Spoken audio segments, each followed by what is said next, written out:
You're listening to Packers Talk Network.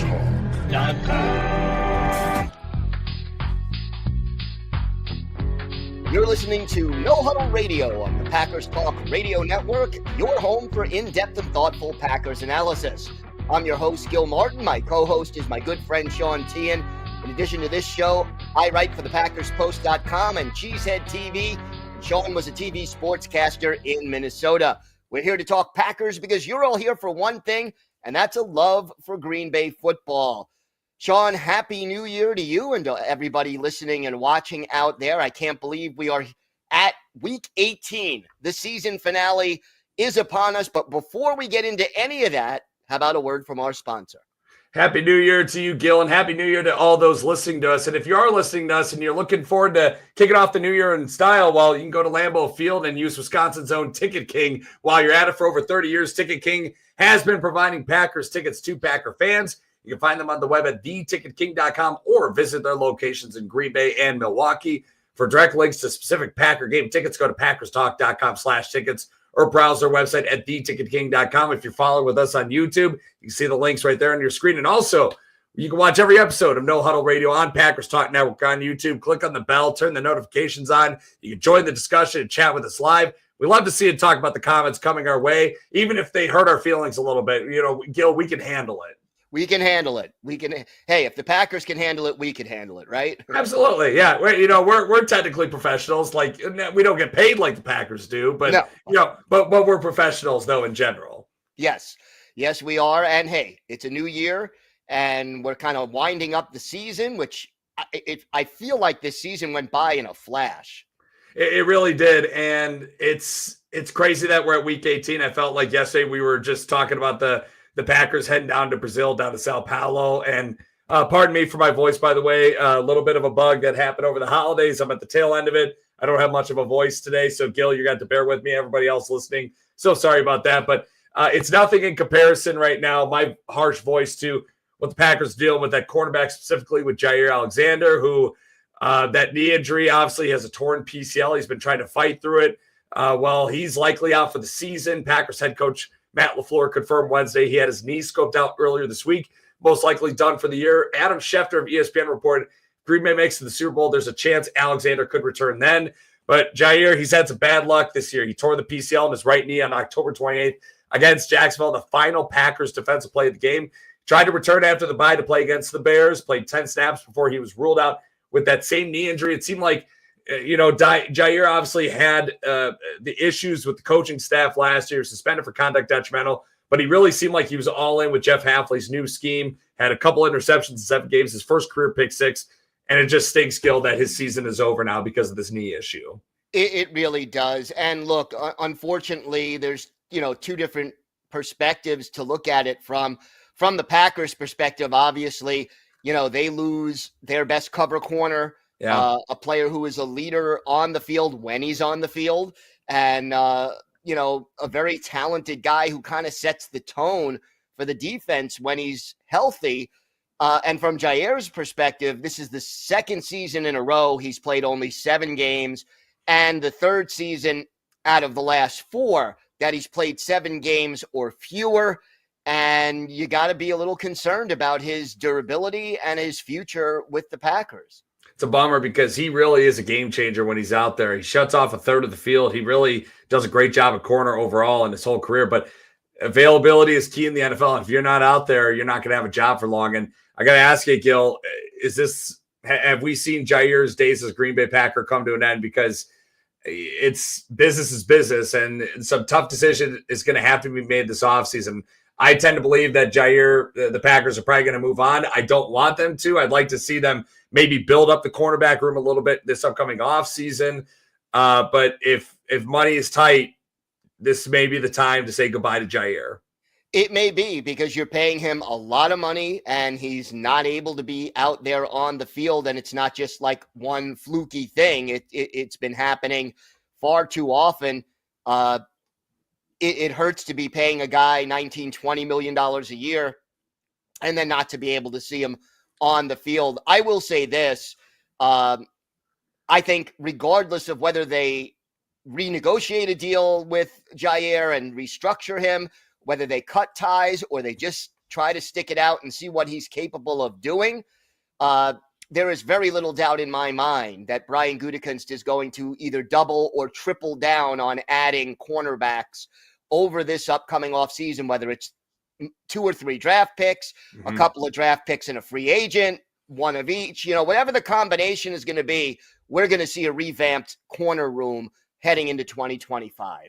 For sure. And Jaire, I would love to see him back, but like you said, Gil, he's owed a lot of money in 2025, $25.9 million, and you got to consider paying extensions to guys like Zach Tom at right tackle, Rasheed Walker at left tackle, Christian Watson, he could be, or Romeo Doubs. They're going to pick one or the other probably at receiver. There's a lot of guys who are expected to get paid coming up. I know the Packers have a lot of cap space, but there's a lot of guys they're going to want to retain on this team. Now, Green Bay, if they do let Jaire go, I believe they take a dead cap hit around 19 million. And that's really nothing for the NFL. That's really nothing for NFL teams. Aaron Rodgers is getting paid $40 million not to play in Green Bay in his first year with the Jets. Dave Bakhtiari is getting paid $20 million this year not to play for the Green Bay Packers, and he's sitting in free agency still right now. And as much as I'd love to see Jaire come back, and maybe there's a way where they make the money work, they can restructure and load up the quarterback room, and then maybe you say goodbye to Jaire after 2025 if he can't get through another season healthy. But it just stinks, though, and I think the thing I'm most bothered about right now, seeing on social media, is people are jumping out, or it's like, oh, like Jaire's probably creating this issue, like he had the issues last year. And I don't think there's any reason to believe there's anything more than that. I think he was ready to come back at the Seattle game. Then he had a setback during practice. And then I think the Packers knew, hey, his season's probably over. I think he gave it he was at practice as much as possible. I think he gave it every he tried his best to try to get on the field. Xavier McKinney even said that to the media the other day too.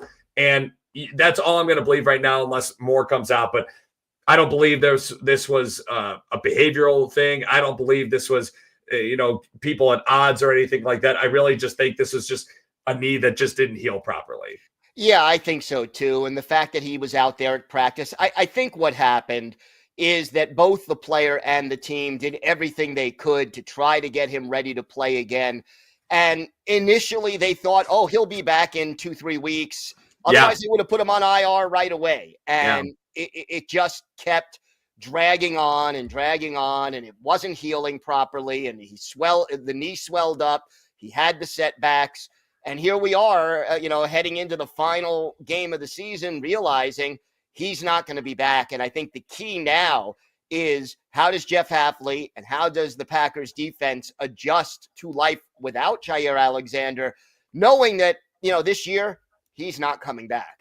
Yeah, it just stinks. And I know the whole thing is he had surgery on Tuesday to scope it out and everything like that. And it's a matter of, people are thinking, well, why didn't he have surgery earlier so then he could be back now? But I don't think, I'm not a doctor, but from what I've heard from varying opinions or various medical professionals, where it's like, hey, sometimes with a PCL, usually you just need rehab, and rest is usually the best way to go about it.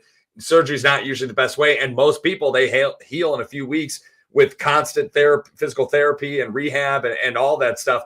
But obviously it's like Dave Bakhtiari's ACL, where it's like not everybody's body is different. Not every body is the same. Where some guys Elton Jacobs came back from an ACL tear 10 months after he suffered an ACL tear.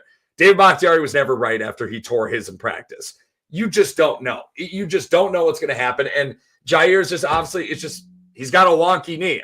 That's the best way to put it. He's got a wonky knee, and it sucks. And it really, really sucks for the Green Bay Packers, and it sucks for Jaire. And I think the fact that he's a defensive back, the fact that you need to change directions so sharply, of all the injuries that a defensive back could have, this might be one of the toughest to come back from, just because of the nature of the position and what you need your knees to do. So, a running back or a cornerback are both going to have real issues with this type of injury. And unfortunately, Jaire is where he is right now. I'll say this: if I had Jaire's PCL injury, I don't think I'd want to run for a year, honestly. So, I'm not the one to criticize, but I just hope he recovers well. I hope this isn't the last time we see him in Green Bay in a Green Bay Packer uniform, but we'll see. Obviously, that's what's going to be with Jaire's future is a discussion for another day. But speaking of Packer injuries, though, a few guys not practicing so far this week leading up to their final game against the final regular season game against the Chicago Bears. That includes safety Zane Anderson, who had a concussion in the Vikings game. Brenton Cox Jr., he hasn't practiced this week, as well as Evan Williams, who's missed a couple games in a row with a quad issue. Quay Walker, who's missed a couple games with an ankle issue. And Christian Watson, who had the knee bruise in the New Orleans game. He hasn't practiced this week either. But good news, though, returning to practice is defensive tackle Devontae Wyatt. He left that Minnesota game with a concussion. That's huge that's not really lingering right now, Gil, that hopefully he's back for the Chicago game, and then hopefully he's good to go for the playoffs. But a lot of injuries. Fortunately for the Packers, they kind of know where they're at, where they're going to be a wild card team. They're either going to be the 6th or the 7th seed, but a lot of key injuries, and you hope these guys can get back to full strength at least a week from now. Yeah, and you got to sort of figure that the Packers will prioritize having guys ready for the playoffs rather than having them play Sunday. I mean, you want to win Sunday, you want to go out there and play your best football, but if a guy is injured and you're sort of on the fence, it's not a must-win game in that respect. And I think that discretion will be the better part of valor for some of these injured players. And we'll get and later in the episode, we'll talk more about the approach to how we think the Packers should approach this Week 18 finale against the Bears. But let's talk about the matchup between the Green Bay Packers and the Chicago Bears. Let's start with the Packers offense and the Chicago defense. Green Bay's total offense this year, 7th in the NFL. Chicago defensively, they're 25th in total defense this year. Green Bay's offense averaging 27.4 points per game. That's 8th in the league. 226.4 passing yards per game. That's 12th in the NFL. And 144.6 rushing yards per game. That's 5th in the league. Chicago's defense, they're allowing opponents to score an average of 21.8 points per game. 12th in the NFL. 220.1 passing yards per game. That's 18th in the league. And 133.4 rushing yards per game. That's 27th in the NFL. Gil, it's a Chicago defense that kind of limits teams in the scoring ability. They're pretty good in the red zone defensively, but they allow a lot of yardage on that side of the ball. And Green Bay's done a very good job overall on offense, and they've been doing better in the red zone area as well and finishing drives since the bye week. What's a matchup that we got to look forward to between the Green Bay offense and the Bears defense? You got to take your strength, which is the Green Bay running game, and put it up against that Chicago weakness on defense, which is defending the run. Mm-hmm. I get the feeling we see Josh Jacobs early, and then he probably, if the Packers are ahead, sits out the second half.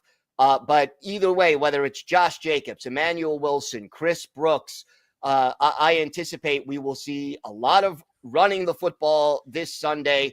And, this is what we do. You can't stop it, even though you know it's coming. Now try. I think that's got to be the attitude. Hey, could see Jaden Reed get some carries. Could see Bo Melton get some carries as well, because they're not afraid to run those receivers when it comes to reverses and run plays as well. But I put specifically on the graphic on your screen, if you're watching with us on YouTube, the Packers rush offense versus the Bears rush defense, because if this was a must-win game, Josh Jacobs would be there right now. Oh, yeah. But you and I are thinking on the same page, where even though Josh Jacobs, he's the 5th leading rusher in the NFL right now with just under 1,300 rushing yards. He does have a couple fumbles in the last 3 games. He had a good game in that first matchup against the Bears, had 76 rushing yards, 58 receiving yards, had a touchdown in that game as well. Josh Jacobs, I can't imagine his workload's going to be significant. I think they're going to want to I think he's going to play, but they're going to definitely limit his carries. I think we're going to see a lot of Emmanuel Wilson and Chris Brooks in the game. And Green Bay's rushing offense, like you said, Gil, it's been very good. 4.7 yards per carry that ball carriers are averaging for the Packers this year. That's tied for 6th in the league. While the Bears rushing defense, like you said, has been a weak spot for sure. They are allowing opposing ball carriers to rush for 4.7 rushing yards per carry. That's tied for 5th worst in the NFL. It's really been a struggle for the Bears defense on in that phase of the game. Yeah, no doubt about it. And look, they'll get Josh Jacobs the 15 yards he needs for 1,300. I'm hoping he'll get a touchdown in the 8th consecutive game. He tied Paul Hornung, who had 7 straight games with a rushing touchdown back in 1960, which was his MVP season. So, a couple of little milestones that you hope Jacobs reaches, but most importantly, keep him healthy, keep him fresh, and make sure he's ready for whoever the Packers are going to play in the wild card round. And for me, offense and defense, I'm looking more so at the quarterback, Jordan Love, and I'm looking at TJ Edwards for Chicago, where he's kind of become that quarterback of the defense. Edwards is really having a good year with the Bears, a former Wisconsin Badger, 125 total tackles, 11 tackles for loss. Both those categories leads the team this year. He has 3 sacks and an interception. And Jordan Love, he's a guy who Minnesota, it didn't look the cleanest, but he actually ended up pretty strong in that game, which is something to hang your hat on, essentially, in that Minnesota loss on Sunday. But he's gone 6 straight games without a giveaway. And the last time he gave the ball away was in Chicago. He threw an interception in the red zone. It was a ball that kind of got away. Tucker Kraft didn't really jump for it. And it was an interception. That's the last time that Jordan Love has actually turned over the ball this season. But in that first game against the Bears, he was 13-17, 261 yards, threw a touchdown, also had a rushing touchdown as well. And I will say this, Gil, where Jordan Love, his play on Sunday is going to be really critical to me, because I think the Packers passing game has been a little bit off. It's been a little disjointed lately. And I really think this is a good time for the Packers to throw the ball quite a bit. Let's try to get the passing game back on track. Now, don't go away from the identity of the run game, but I would be surprised if they throw the ball a little more than we think, because I feel like if there's an area to clean up, it is the passing offense, and they got to get that shored up before possibly going to Philadelphia in a couple weeks. Yeah, and here's the thing. When I've been watching Jordan Love all year, they need to find that sweet spot between being too aggressive and turnovers resulting, and being not aggressive enough where all he's doing is checking down and the ball is not being matriculated down the field, to quote Hank Stram. So, you got to find that sweet spot. Early in the season, he was just too aggressive, and it ended up hurting the team. I think he's almost being too cautious a little bit over the last 4 or 5 games, especially. I want to see him at least play well and give everybody on this offense some confidence that he's clicking on all cylinders heading into the postseason. Yeah, it just seems like everything's a step off right now, though. And I really want to see them try to work out the kinks.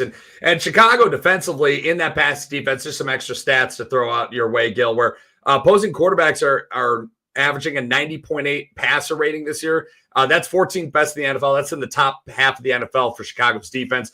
And opposing completion percentage is 64.3%. That's 12th best in the NFL. They also have 11 interceptions on that side of the ball. That's around the middle of the pack. So I think this is a good time to really get some good practice against an NFL team, a team that's not, your scout team defense, where you can get a good look. And hey, if you make some mistakes, whatever, we got a game next week, no matter what. But this is a good time to really get the kinks worked out in the passing game.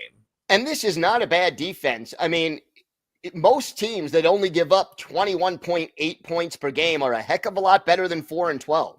Yes, they are. That's exactly it. And let's switch it up real quick. The Chicago offense against the Green Bay defense. Well, Chicago's offense has been an absolute mess. They are last in total offense. Remember, they had Shane Waldron, the first-year offensive coordinator. He got fired about halfway through the year. The passing game coordinator, Thomas Brown, took over as the interim OC. Then they fired Matt Eberflus after the Thanksgiving mishap with the clock management at the end of that game. And then Thomas Brown became the interim head coach. And it just seems like it's been all sorts of issues for the Chicago offense. Dead last in the NFL total offense. Green Bay total defense, 8th overall in the NFL. Obviously, a little bit of a hiccup with the Sunday loss at Minnesota, but overall, they've been trending upward since the bye week especially. Chicago's offense this year averaging 17.9 points per game. That's 4th worst in the league. 184.1 passing yards per game. That's also 4th worst. And 103.2 rushing yards per game. That's 8th worst in the NFL. Bottom 10 in all those categories. Green Bay's defense, well, much improved since last year. They're allowing opponents to score only 19.5 points per game. That's 6th in the NFL.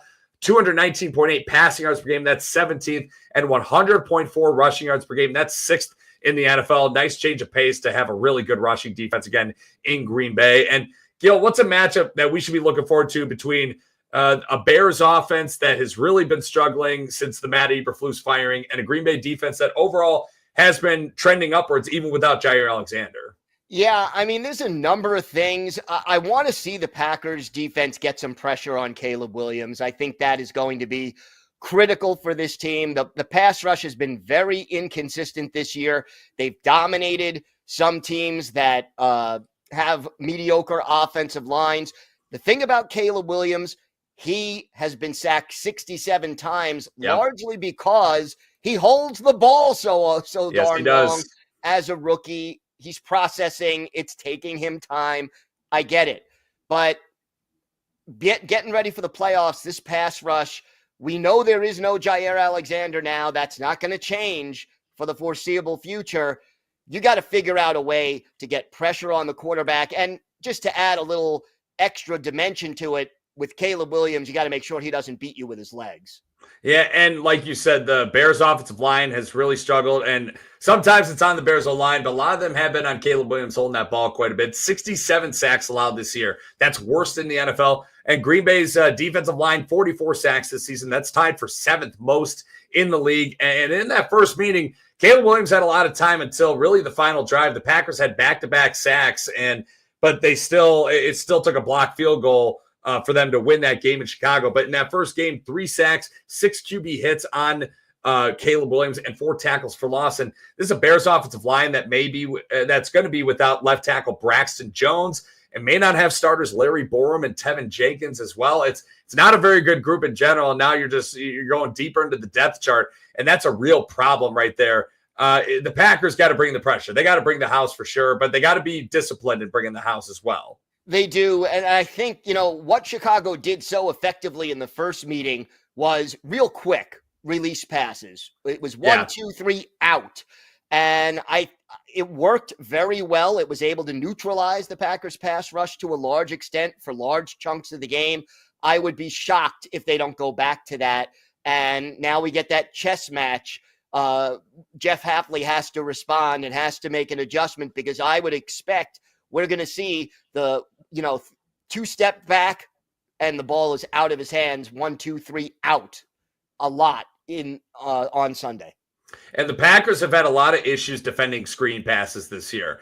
This is a good time to get a good look and try to work out the kinks against defending the screen pass. Because guess what? It's most likely Green Bay is going to play at Philly in round 1. And what does Philly like to do? Well, they like to do a lot of screens to Saquon Barkley and Kenneth Gainwell. And it works. They love the screen game, and the Packers have got to get that buttoned up in a hurry. And this is a good timing for it. And in that first meeting for the Bears, Caleb Williams was 23 of 31, 231 yards, 9 rushes for 70 yards. And keep in mind also, that was the first game that Thomas Brown took over as the interim offensive coordinator. Obviously, he threw some stuff out there that was a little different from what Shane Waldron was doing when he was running the Bears offense.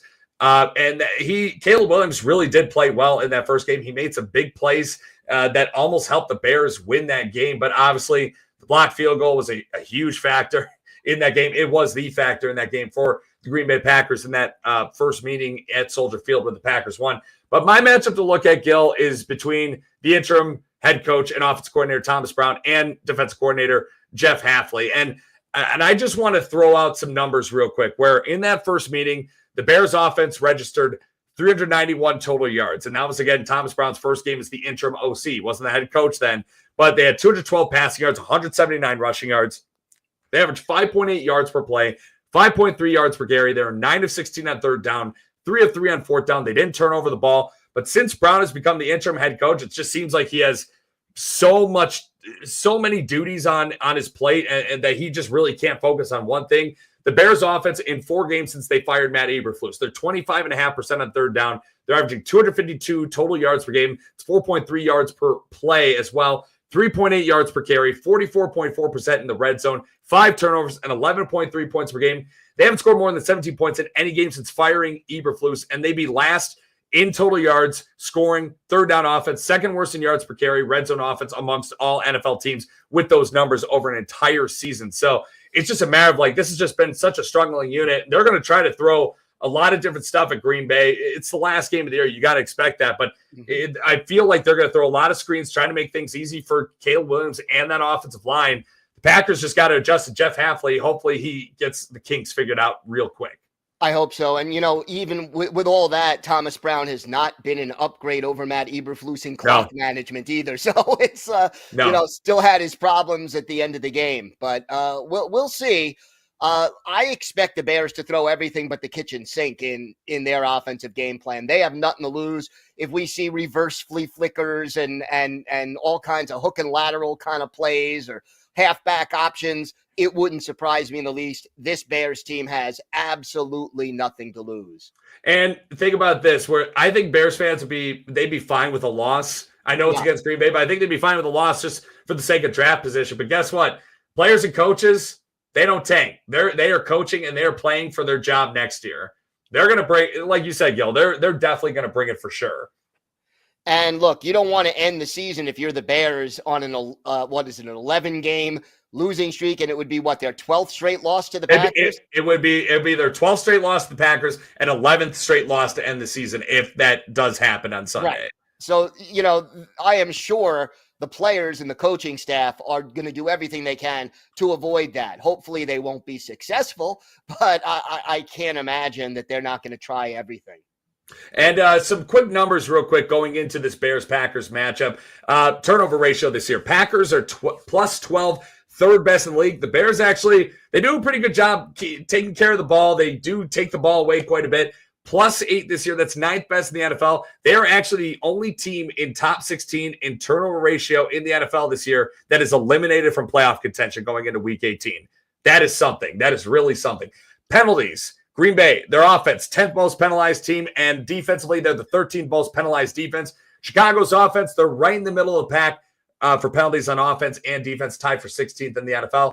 Third down conversion percentage, Green Bay, 40% on third down, 12th in the NFL. That number keeps getting better. Green Bay's defense, 36.6%, 10th best in the league. Chicago's offense, well, they've been awful on third down, 31.8%, second worst in the NFL. And defensively, though, 37.9%. So that's tied for 12th. And then red zone touchdown percentage, Green Bay's offense, 60.6%. What do you know? They're in the top 10, ninth overall right there. 59.2% on defense. That's 18th in the league. Chicago's red zone offense and defense, both have been pretty good actually this year. 61.1% in the red zone on offense. That's 7th in the league. And 46.7% on defense. That's third overall in the NFL. So, Gil, obviously those numbers right there where the Bears have talent, they just don't know how to finish. And the season has just gone completely off the rails late, but this is a good team that just doesn't know how to win right now. Yeah, they're not ready. They're not ripe yet, so to speak. And, I think those numbers reveal something else.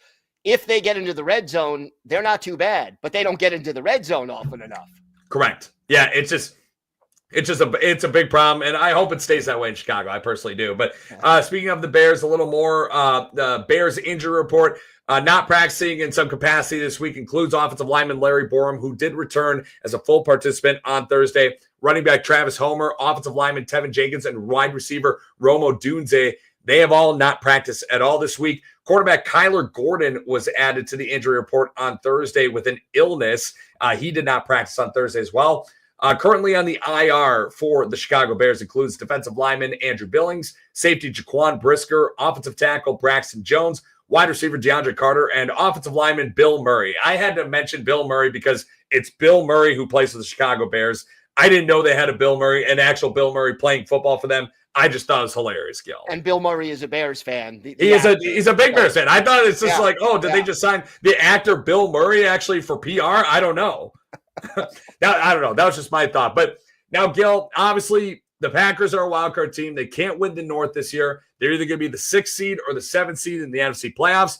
Most likely, they're going to go to Philadelphia. But if Washington loses and the Packers win, the Packers will get the 6th seed where they could either play at the LA Rams or at the Tampa Bay Buccaneers. Now, that's if Tampa wins on Sunday and the Rams lose on Sunday but win the division. The Buccaneers then have that 3 seed and the Packers would have the 6th seed. Very unlikely, but it is possible. But with that being said, obviously there's a lot of guys who are probably going to be questionable going into this Week 18 matchup. The Packers, if they lay an egg or they lose, they're going to be the 7th seed. They could get a head start on preparing for Philly. They could scoreboard watch, see what Washington's doing against Dallas at the same time as their game on Sunday. What's the best approach for the Packers, for the playoff-bound Packers in the regular season finale on Sunday? 2 things, and they may sound a little contradictory, but I assure you they are not. Number one, prioritize getting guys ready for the playoffs. So if, like, for example, Evan Williams, and I don't have any specific information about whether he's ready to play or not, but if there's doubt, when in doubt, rest a guy for this game. It doesn't matter that much if the Packers win. However, once you get out there on the field, You try to do everything you can to win this football game. I want to see maybe some original play calls that we haven't seen, just to give opposing, playoff coaches something to think about when they're scouting the Packers. I want to see some of the reserves get some opportunities if the Packers go take a lead. And most of all, you got to keep everybody as healthy as possible and just end the season on a positive note. You don't want to end with a 2-game losing streak, to wind up the season. You want to have a positive result to finish up and have a little momentum heading into the playoffs. What about you?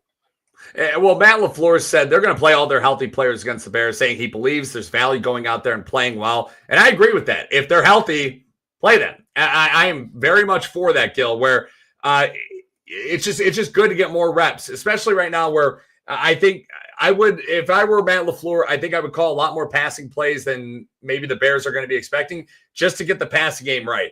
I want to get Josh Jacobs some carries early, but I want to pull him. I want to pull him later. I don't want him getting a big workload. I want Emmanuel Wilson and Chris Brooks to get in there, get some valuable reps, get some valuable carries, and for them to get a little more playing time this year. Defensively, if guys are healthy, play them. But I think the one guy I would probably get out of the game sooner rather than later is Xavier McKinney.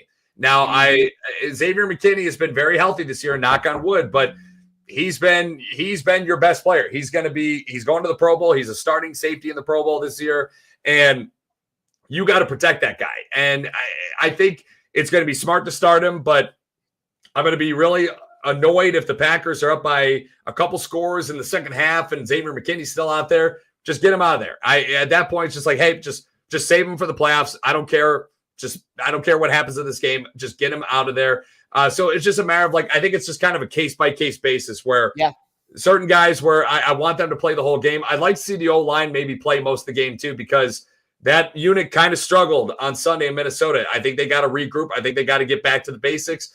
But the defense as well, like the secondary outside Xavier McKinney, getting those guys to play together, because that's probably going to be the bunch that goes into the playoffs and possibly goes into Philly or Tampa or LA coming up in a couple weeks. But that's that I just want continuity, but I also want to, it's a case-by-case basis with certain guys. Yeah, it is. And, you just got to be smart. You got to be smart about it.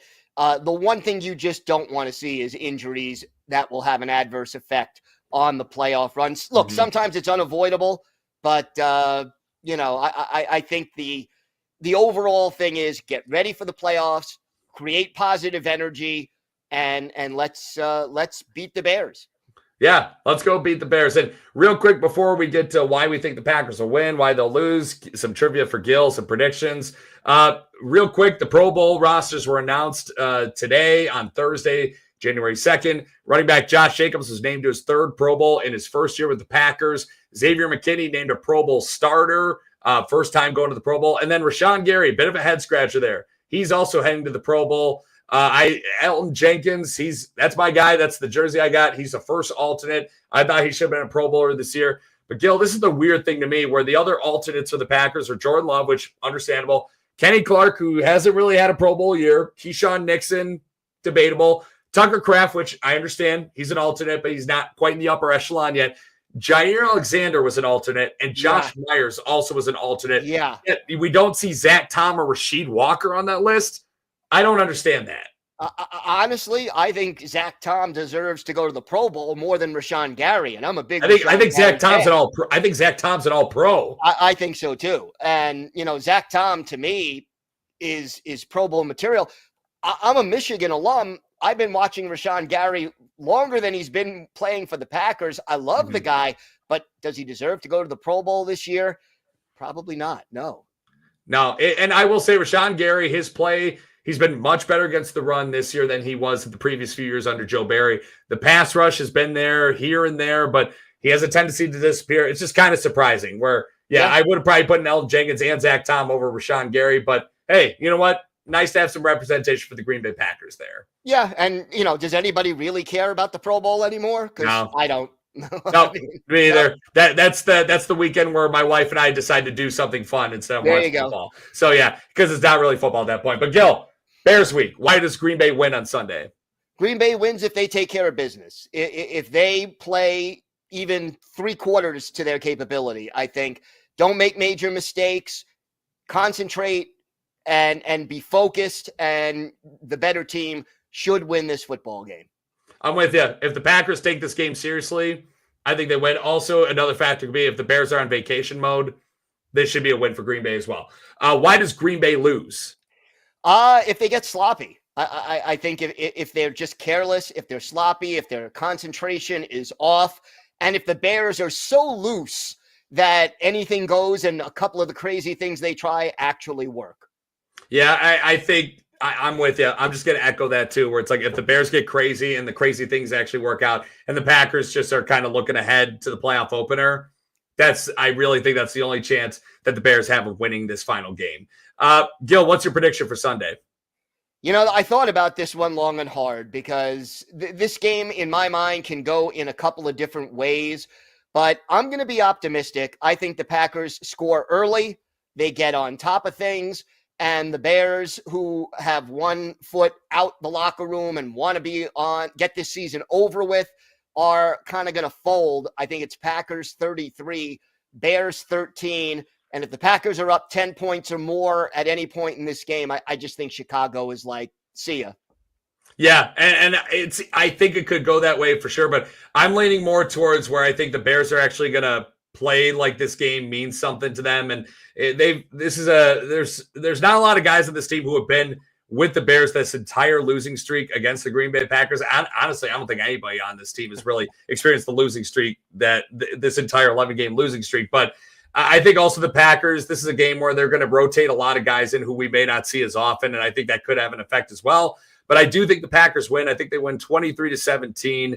I think the Bears actually give it a good fight, but I just think Green Bay, they could play this game 70% and win, honestly. Yep. I just feel that way going into this game on Sunday. Hope so. And Gil, going into Bears Week, what articles do you have coming up in the Packers Post at Cheesehead TV? I'm assuming you're looking ahead to the playoffs coming ahead. I am starting to do that for Cheesehead TV. I talked a little bit about how I think Brian Gutekunst is going to reinforce the cornerback position this offseason, which I touched on a little bit at the beginning of the show, whether it's through free agency or the draft. As far as for the Packers Post, I did take a look at just, how the Packers are going to go about preparing for this game. You don't want to give up this game, but you don't want to, take it too seriously either. So trying to find that sweet spot, who to rest, who to play. We broke that down a little bit on the Packers Post. I'm going to say if the Packers win on Sunday, that's going to be really nice. Hey, they beat the Bears 17-9 last year in a closer game than people thought at Lambeau. And then they went and trounced Dallas down in Big D in the playoffs as a 7 seed. So if they get a win, build off that. That's all I'm looking forward to. Gil, ready for some trivia? Let's go for it. All right. Well, we mentioned briefly in this episode the Packers scoring numbers on both sides of the ball this season. The offense is averaging just under 27.5 points per game. The defense is holding opponents to just over 19.5 points per game. Both averages are good for top 10 in the NFL. And there's a good chance the Packers offense will finish the season averaging 27 points per game or more, and the defense will finish the season holding opponents to just under 20 points per game or less. Gil, when was the last time the Packers offense averaged at least 27 points a game and the Packers defense held opponents to less than 20 points per game in the same season? Wow. Okay. I am going to go with 1996. 1996 is a great guess, but it's not. It's actually 2009. The offense averaged 28.8 points per game. The defense allowed 18.6 points per game. And that was the last time the Packers offensive defense was this good at the same time. Was in that year. That team finished 11-5. Ironically, that's the Packers' current record as of today's recording. They finished second in the NFC North. They lost the playoff opener at Arizona. 2009 was the first year that Dom Capers was the D coordinator for the Packers. Green Bay also has a first-year D coordinator this year in Jeff Hafley. Packers also had a stud rookie linebacker in 2009 named Clay Matthews. You may have remembered him. Right now, the Packers also have a stud rookie linebacker in Edgerrin Cooper. Aaron Rodgers was also in his second year as the Packers starting quarterback. Same with Jordan Love today. And the 2009 team was the youngest team in the NFL then with an average age of 25.7 years old. Packers entered this 2024 season as the youngest team in the NFL with an average age of 25.1 years old. Again, 2009 team, they didn't win the Super Bowl, but the 2010 team did. Too many similarities, Gil. Maybe next year's team will be the champs if this pattern follows suit. I'd like to see a championship this year. I was about to say, I'm not giving up on this year yet. So, yeah. But you never know. Maybe we get back-to-back champs. I don't know. But it's just kind of eerie, the numbers that line up right there. It is. I like it. And let's see if we can run with it, so to speak. So for sure. Yeah. Hopefully we will. All right. That's it for today. We'll be right back here next week. Follow us on Twitter at Packers and at GB Packers Sean to stay up to date on all things Packers or to ask us questions. Or you can email us at gbpackersean@gmail.com. Make sure you're subscribed to Packers Talk on iTunes, Google Play, Spotify, YouTube, wherever you get your podcasts, and hit the bell on YouTube so you know when we're going live next. Big thanks to PackersTalk.com for powering our show, and thank you for listening. Till next time, go Pack Go. Hit the bell. Go Pack Go.